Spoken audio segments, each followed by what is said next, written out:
Now we're going to be talking about the rule of 7 in marketing. This is an old school marketing premise that was published by Al Ries and Jack Trout in their seminal book, Positioning. Rule of 7 states that it takes your prospect 7 positive interactions with your brand to take the next step in building a relationship with you. That means if I have a product, like these videos, for example, you need to have 7 positive experiences or memories regarding this content and these videos and me in order to move ahead and invest in watching. For example, what could those 7 be? Well, 1, maybe you saw an ad of mine that you liked. That would be 1.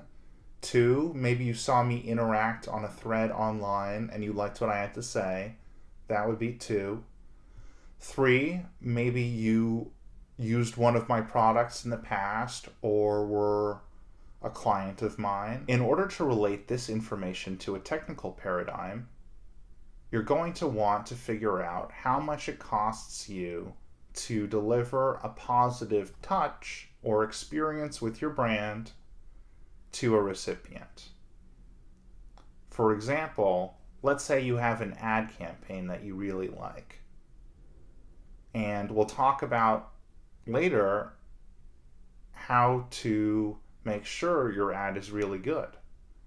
But for now, let's just assume that you have a really good ad creative. By the way, a creative is an industry term for a variation of a message in a campaign.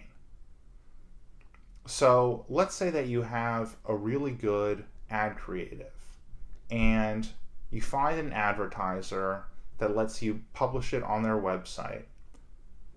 And let's say that they charge you $5 CPM.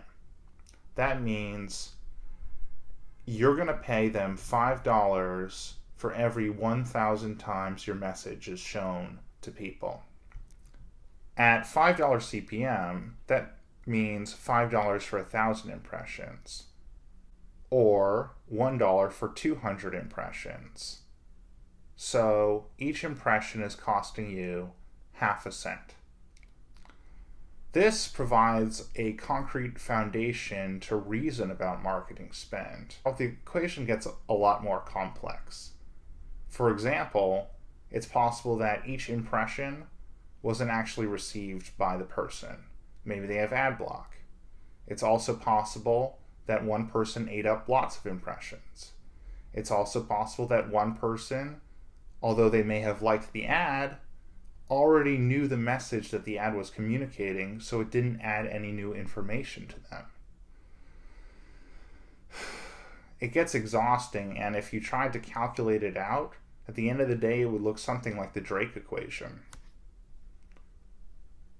But this sort of exhaustingness and impossibility to reason about, or seemingly challengingness to reason about, is why so many marketers brush it off as something just intuitive, something you have to just get.